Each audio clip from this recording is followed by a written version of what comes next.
1. A bit of backstory. I worked as a relatively young new manager of a small business. There were about 4 managers who all reported to the owner.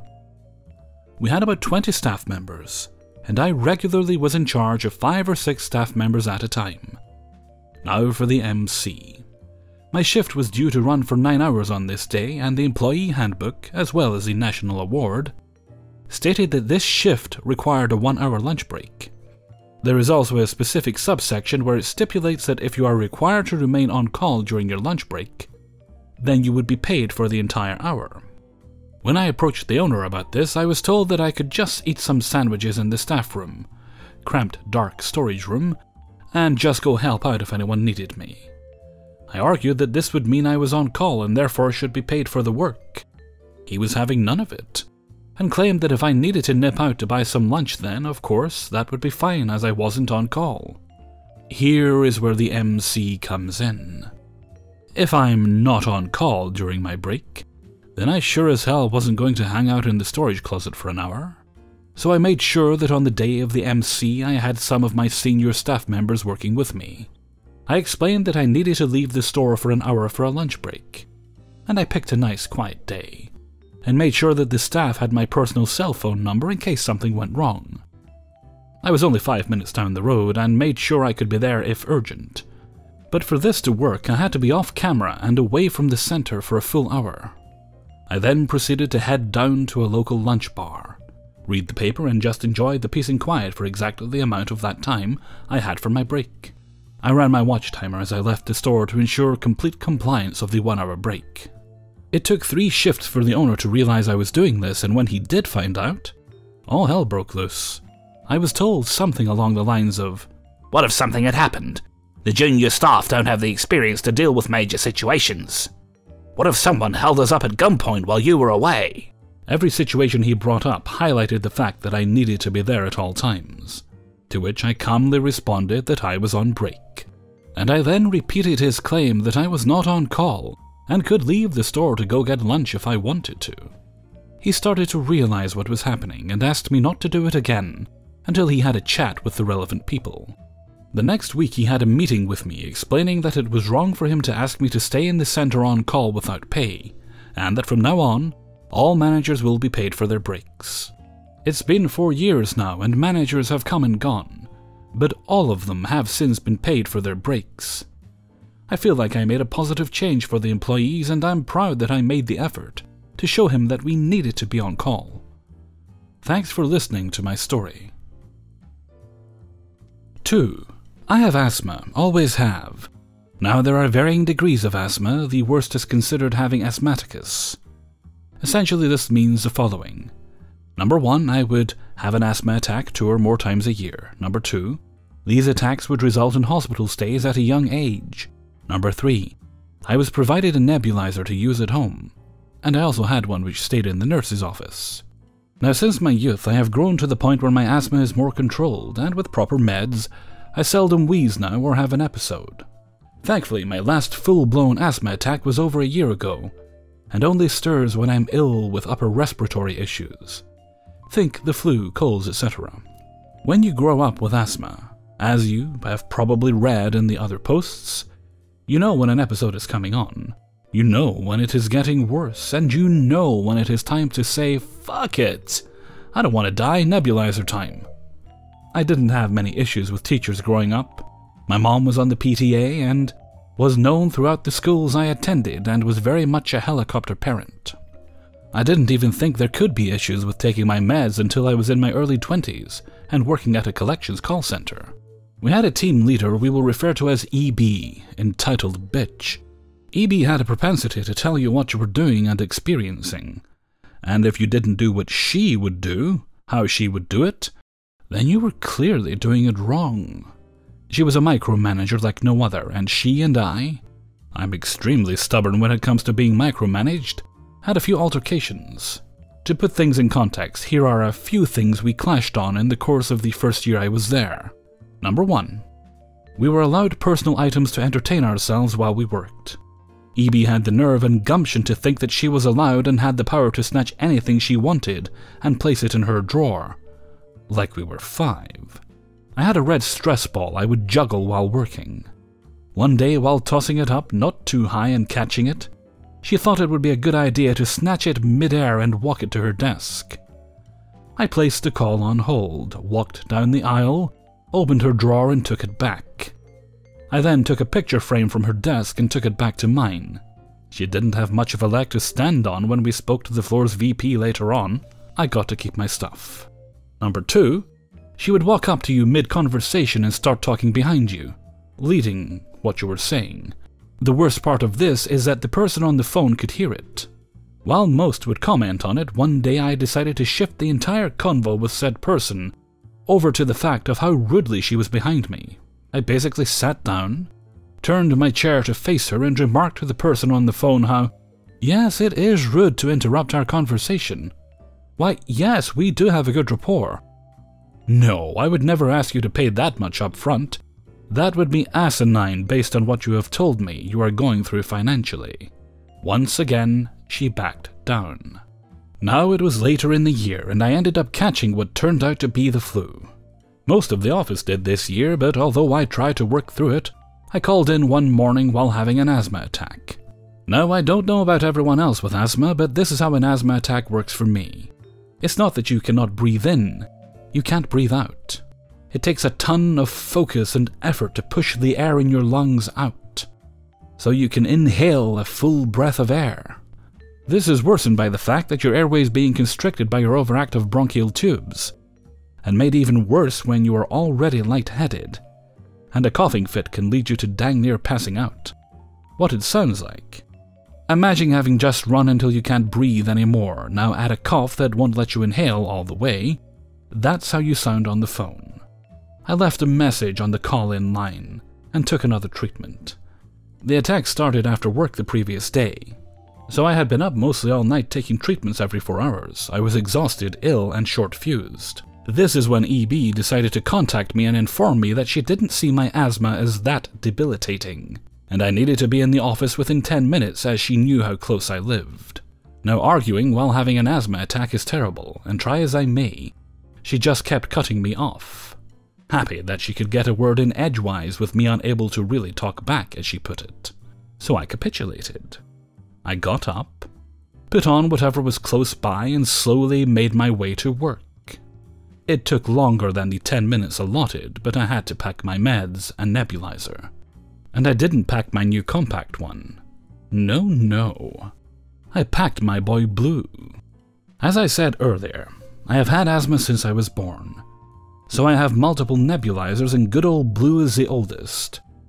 This 10-pound beige block of plastic is a 1-foot cube, with the loudest air pump in it that I owned.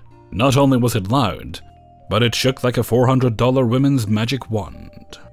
Old Blue was a marvel of late 1970s, early 1980s nebulizer engineering. However, in the mid-2000s it was a massive, gigantic noise-making vibration machine that had no place anywhere near an office.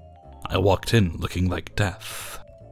Walking past EB with her shit-eating grin, and sat down at my desk like a good boy. As you can imagine, the first 2 hours on the phone were god-awful. I could barely reply to anything, and spend much of the time at my desk checking my fever, taking meds, and waiting. 'Cause I had my ace. Right before the 4-hour mark, when I could no longer afford to wait, I broke out Old Blue. I had it in a duffel bag I sometimes carry to work. All of the people next to me just stared while I set up this Goliath of a machine. Filled in my meds, put the mouthpiece in my mouth, and hit start on a double treatment. Imagine being at your desk. Imagine being right near closing that big commission-making deal when this starts. And this is quiet. Old Blue shook the pens off my desk, and one on the other side of the wall it was touching. Everyone within earshot had to hit mute. I essentially stopped 2 or 3 teams of 40 people from being able to work. Not only did the teams hear it, EB heard it, and so did the VP. EB walked over and tried to ask me to turn it off, but I just stared at her. See, you shouldn't talk whilst taking your treatment. That is a waste. Waste not, want not. Suffice to say, it didn't take the VP more than 5 minutes to say I could go home. But I had to finish my treatment or I wouldn't be able to drive home. So there I sat, mid-call center floor, on Old Blue for the next 20 minutes. I was able to breathe a little better, thanked the VP, and went on home for the next 3 days. My attacks have always lasted 3 days of suck, and 1 day of recovery. When I got back to work, the VP apologized for EB's behavior. He informed me she had been reprimanded and forced to take a sensitivity class and a managerial course. Also, I had been bumped up to another team with a more chill manager. We will call AM for Awesome Manager. EB never spoke to me again, but no one ever questioned whether or not I was sick again either. All MC with no hospital. Win-win. 3. So this took place almost 20 years ago now, my first real IT job. I worked in application support and was a senior analyst. To set the scene, the help desk managed a large estate, and the help desk was broken down into 4 sections. Each section managed a different customer estate, and due to the new shift patterns, a lack of staff, we had just recruited a whole bunch of new analysts, fresh recruits, who knew nothing about our bespoke systems, software, etc. Each section has a monitor showing report faults that need to be fixed, and if they are in and out of SLA, simple color code. Red means bad, it's out of SLA. Orange, almost bad, it's going to be out of SLA. Green was all good, it's within SLA. The idea was to help you prioritize the faults that needed fixing, and to keep within service level agreements of 95% fix within SLA. Each section had a manager who worked 9 to 5, most of them client-facing, so client service manager, and some had little IT knowledge or skill. I had just started work at 7:30 AM, having had the previous day off because prior to that I had worked 3 nights because 1 day off helped you adjust. So I had got to work, grabbed a coffee, scanned through the faults, and had seen 1 out of SLA the night shift had left.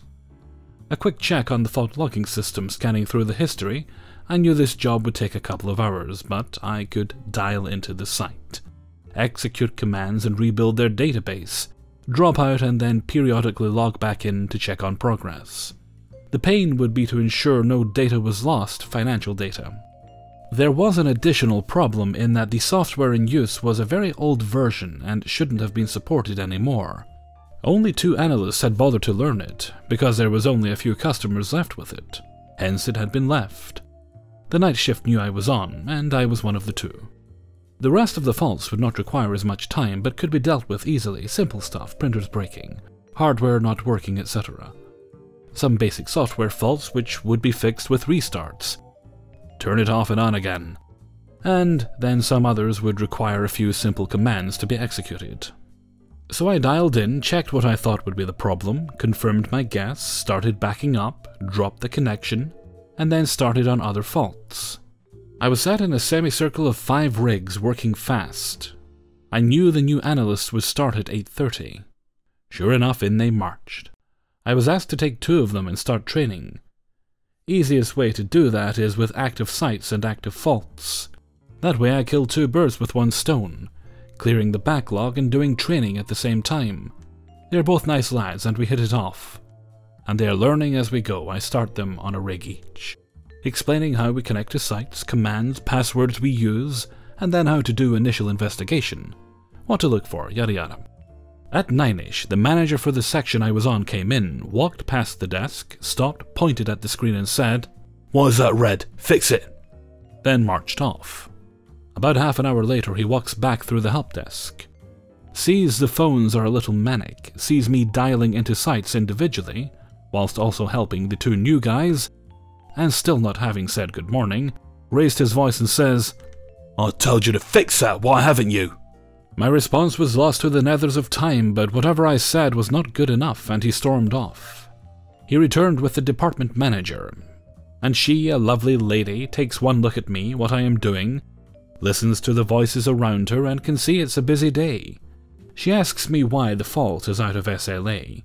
I explain that it would require time, due to the nature of the fault. The night shift hadn't had the knowledge, and I had already started work on it. However, other priorities had come in that needed my attention, whilst I was also training the newbies. It was going to be one of those days. She knew it, I knew it, the manager, let's call him Arshat, didn't.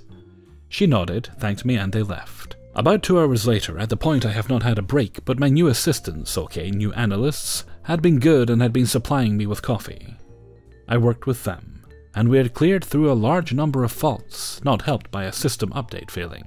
I had already dialed into the site once, checked what was happening, happy with progress. I knew I would be working on it through lunchtime. It would be about 12 hours out of SLA by the time I fixed it, but there would be no data loss, and at this point, there was not much that could be done. In walks Arshat. His face went the same color as the fault color.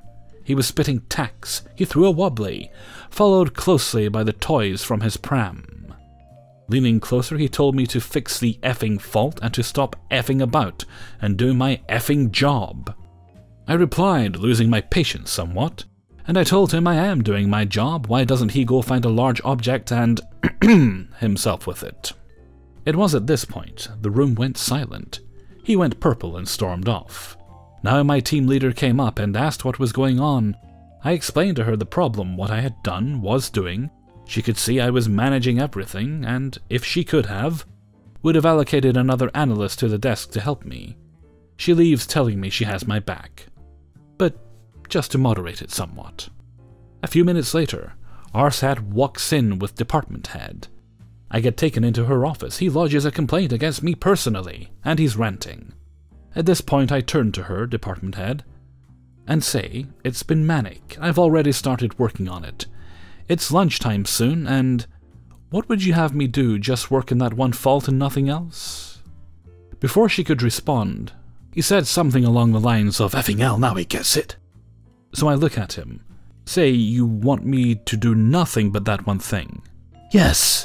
Are you sure? Yes, just fix the effing fault. Don't do anything else. Don't effing talk to people. Just fix the effing fault. I said fine, and had a little tantrum of my own. I was young, and left saying I'll do just that. And went back to the desk, said I'm sorry boys, I can't do any more training. I have to fix the fault. I put my phone in Do Not Disturb. I told the call center I had been allocated to just one fault reference, and nothing else could come to me. I told my team leader I made sure it all looked like I was doing the one fault. Okay, I would still help the newbies, telling them what questions to ask, helping them to diagnose faults, but at a much slower rate. I dialed into the site, I checked the status, and I sat and watched, occasionally moving the mouse, because that always helps the screen refresh faster on dial-up or ISDN, and did nothing else. I made sure each and every database was free of corruption. I made sure that site was fixed and working. I took lunch as well. And back then I rarely took lunch, but that day I did, right after I fixed the fault. I took lunch just after 2 p.m. When I returned, I had just over an hour before the next shift came in, and when they did, they had over 40 faults out of SLA, because apart from me, who else would fix them? The 2 new analysts? That site, if the RSAT had bothered to check, was a priority 3. Not because of the fault, but because the site was shut down for a day. The ones that I left mostly 1s and 2s. The next day I was pulled into a meeting by my department head, with my team leader and with RSAT. He was upset over the state I left the desk. Department head reminded him that is what he insisted I do despite her advice and my advice. His stats had been messed up, he was defensive. It wasn't his fault. We should have allocated more resources, yada yada. I left after 5 minutes, leaving my team leader in with them.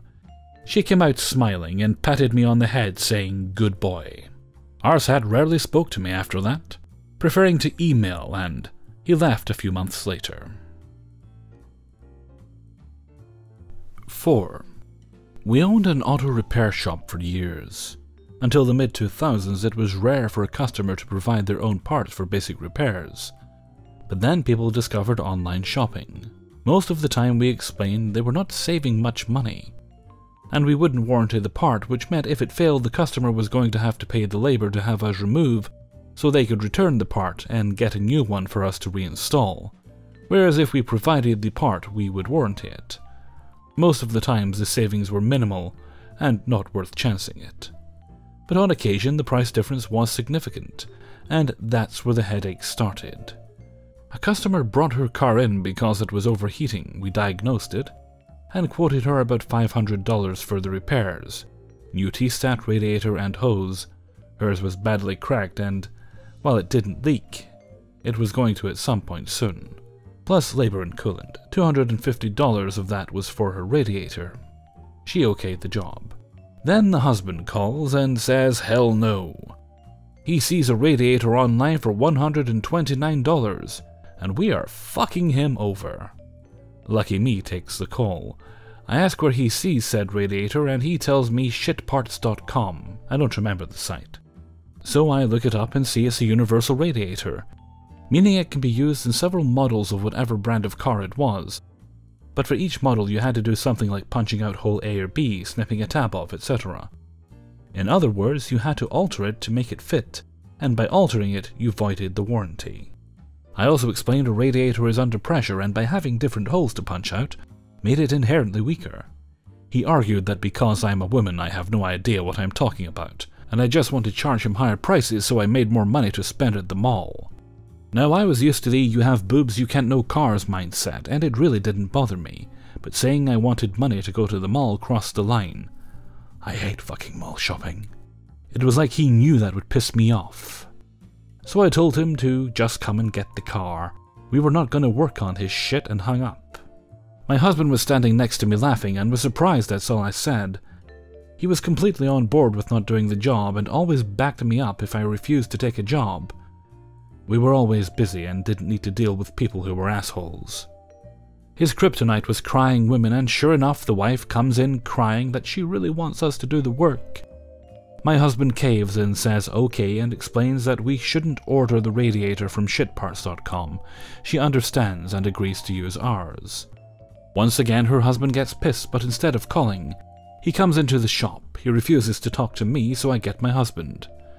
He explains the same thing I told him, and the guy still insists on ordering the radiator from shitparts.com.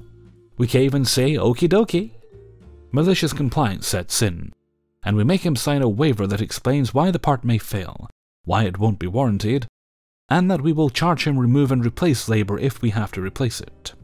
His wife is without her car for a week while we wait for the radiator, and I'm sure you can guess it failed. It didn't even last a week before the other hole blew out. They pay to have the car towed back to the shop. I call and ask if they want to have me get a new one, and just get a refund from shitparts.com, or if they want to exchange theirs. Nope. Husband insists on exchanging theirs. They pay to have faulty radiator pulled, pay to ship it back. Wife is without a car for another 2 weeks, when Shitparts says they won't warranty the radiator because it's been altered.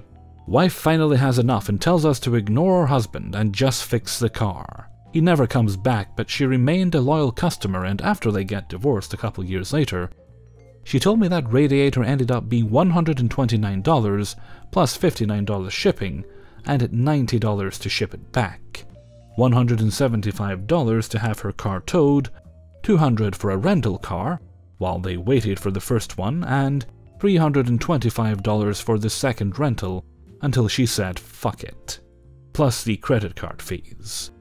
The best part was, in their divorce, she used all of that, along with the $500 to do the job the second time to show how financially irresponsible he was, and had saddled them with debts they could have avoided, so the judge made him responsible for all their credit card debt. 5. I do the admin side for a company that maintains ships down at a dockyard in Sydney. When I first started, I was placed with the waterfront engineers, a pack of wild characters who spent most of the day working on the ship, and the rest getting up to mischief. They were set up in a side office far enough away from the main building that meant the higher-ups didn't drop by, so they could pretend the guys were with another company if they got up to any shenanigans. I wasn't sure how I'd go fitting in. I'd just left a retail job peddling supernatural romance to tweens. The first week, the waterfront manager called an official section meeting, which the guys said was weird. They weren't sure what it was about, a few were worried. Manager looked grim. He held up an empty box of Maltesers. "I found this in the bin. This is a family-sized box. But whoever did this didn't share 'em. This is how the machine breaks down. Turns out upper management said he wasn't holding enough meetings in his section, so he held one about snack sharing. Gives you a pretty good idea of the vibe. Radio was always on, strictly dirty overalls dress code. We had pie day, Fridays. Someone brought in a pie oven, then later a hot dog oven with bun warmers. Lot of jokes, lot of laughs. I shadowed the guys on the ship, got my overalls dirty, and pretended to know what a propeller does. Good times. Section manager let me know one of my duties was to record minutes for the most boring meeting ever. I recorded on this mini digital recorder thing they discontinued due to war crimes against ears. It barely picked up a voice speaking directly over it.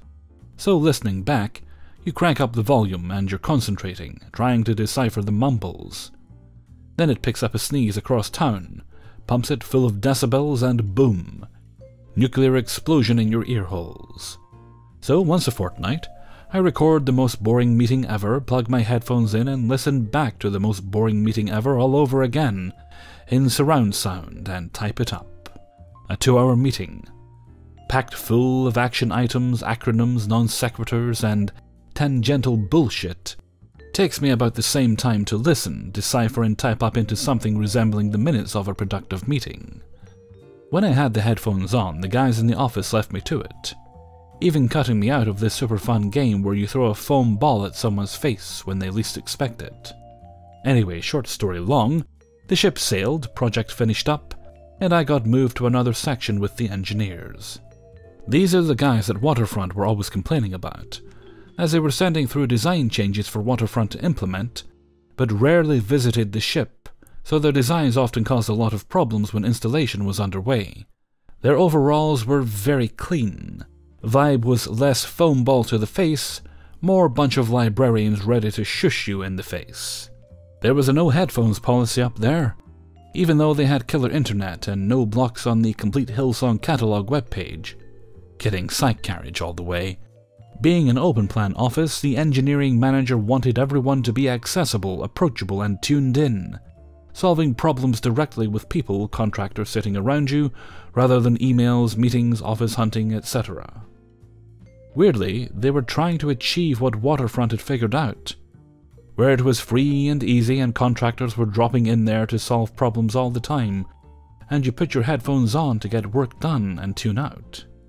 The engineers up here were cliquey and standoffish, and I couldn't break through the ice. A lot of internal beefs too. So it was Tension City, where the Waterfront guys made me feel welcome. These guys made gals like me feel like I'd invaded Poland. Now I'm no Mr. Personality. Those people who can turn the vibe of a room around. I'm more like Mr. Sea Sponge, who soaks up the toxic environment and slowly decays into a crusty, colorless blur. Within a week, I just kind of switched off, punched in and punched out. This section was so dreary and mind-meltingly dull. Just keyboards, typing, and small talk. I was thinking about quitting, and I'd only been with the company a few months. So I'm still doing the meeting minutes, which take even longer now because my will to live has leached from my body. I have my headphones in. I've moved the audio file onto the computer so I can turn up the volume and scrub around easier. I'm concentrating hard on one of the longer, more boring meetings. Someone is talking about paint specs for a rudder. Someone else is in the background droning on about a quarterly report. And someone has a cough that almost knocks me out of my chair every few minutes. This is when I notice Big Boss from head office is standing off to my side, leaning against an engineer's desk. And they're both grinning in my direction.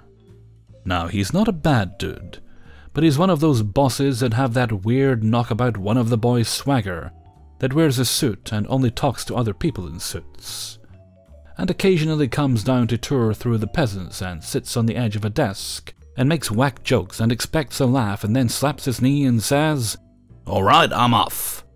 And then he leaves the room and everyone sighs with relief. Anyways, they're having a good laugh. The boss is making that old-school gesture like back in the day, where you'd loll your head to the side, cross your eyes a little, hang your tongue out like a dog and go "durr." That one. So I take the headphones off and rub my ears a bit. 'Cause I've been listening to the meeting recording at full blast, and when he says something but I don't really hear it. "Sorry, what's that?" I say. Mate, the music no good. He taps his skull where headphones would go. We want you to be aware of what's going on around here. I nod, yeah, okay. But he kind of looks at the engineer and they both grin and the boss makes this "what's with this clown" kind of expression. I'm sitting there with the headphones around my neck thinking, Jesus, did he just do that right in front of me? Not behind my back like you're supposed to in a professional environment? I don't know, something about that expression really got to me. Maybe it was the vibe of the place already bringing me down. Maybe because a few of the engineers kind of went along with it and I was not their biggest fan. I was like, damn. Do they all think I'm a, insert insult here from your playground days that you think of when you see that gesture, but that's terrible and no one says that anymore, and you feel bad for saying that when you were a kid? It rhymes with... doesn't really rhyme with anything. Maz? Baz? Vaz? You get the idea. Am I a... insert insult again? So the boss goes back into the manager's office to chat about running over neighborhood dogs or whatever, and I look down at the audio file and I'm only halfway through the minutes. Which it's my job to do by the end of the day, so I pull the headphone jack out of the socket, bump up the volume a little bit and hit play. For the next 5 minutes or so, no one says anything. I can feel the heat of a few engineers staring daggers in my back. A few heads pop up over cubicles. My laptop is absolutely blaring the boring meeting. Just one distorted, droning voice waffling on, followed by another, then another. Sneezes, coughs, meandering, boring point after point. I'm scrubbing back, playing, scrubbing back, playing. The voices are chopped up like a demented DJ set. It's goddamn awful. The meeting has a lot of people in it, so there's voices there that come in distant from across the room. I scrub back, turn it up even further to hear what they said, then play it over a few times. I casually type it up and move on. Only an hour or so to go. I'm playing back this one mumbler lady's snippet over and over, and I'm turning it up each time. But she's so distant from the mic, it's just getting more and more distorted. WVM for the TA is in process. Every time the acronym sounds different, and I just can't get it. The PWM for the PCA is in process? Little louder. The CWM for the TPA is in process. Little louder. The CWN for the PPA is in process. I turn the volume to max, back up the player and hit play. Before she even talks, the thing is hissing at teenagers with a portable Bluetooth player on the train late at night levels. Just that nails on a chalkboard white noise static. When she speaks, it sounds like she's yelling through a megaphone. The PWM for the PTA is in process. Ah, I nod. Very good, got it. I'm turning down the volume and letting it play to the next part, and it's still super loud when this dude clears his throat right over the mic. And it sounds like a Tyrannosaurus just stubbed its toe in the engineering section. I don't know why someone still hasn't said anything at this point, but I'm past the point of caring. I'm already thinking about going back to my old job at the bookstore. I hear the manager's office door open and the boss pokes his head over the cubicle. You can tell he's trying to think of how to tell me to put my fucking headphones on without actually telling me to do that and looking like a chump. Mate, can you turn it down a bit? Yeah, sorry, I'm just having trouble hearing some of the people in the back. I knock it down a few notches. At this point he could have said go ahead with the headphones or whatever, but he didn't, so I kept on. He went back in the manager's office. I did a couple of volume blowouts, just making sure you could hear it in the manager's office. He left a few minutes later. Soon as he was gone, I dropped it down again and threw my headphones back on. I should say I went back to headphones for the engineer's sake, but that would be a lie. Anyways, I'm sure I sounded like a super petty dirtbag with no future. But we can't all be Mr. Perfect Pants all the time. About a month later, another project got stood up, and I left that section to go back with the waterfront guys. In hindsight, when I asked for the transfer, the engineering manager was as keen for me to go back there as I was. Literally just realized that. Hey everybody, Hellfreezer here, and thank you very much for listening to Revenge is Ice Cream, number 20. And thank you very much to everybody who allowed me to use their stories in this video. As it is the weekend and I'm getting a little bit sleepy, I will keep the outro here short. I just want to thank you all for all the views and comments on the video that I uploaded on Tuesday. And so far, so good. That's all I'm going to say on the matter. So if that works, we'll just continue in that way. Lets me keep the numbering as well. Okay, and with that, I'm going to head off for now. So until next time, thank you very much for listening, and take very good care of yourselves.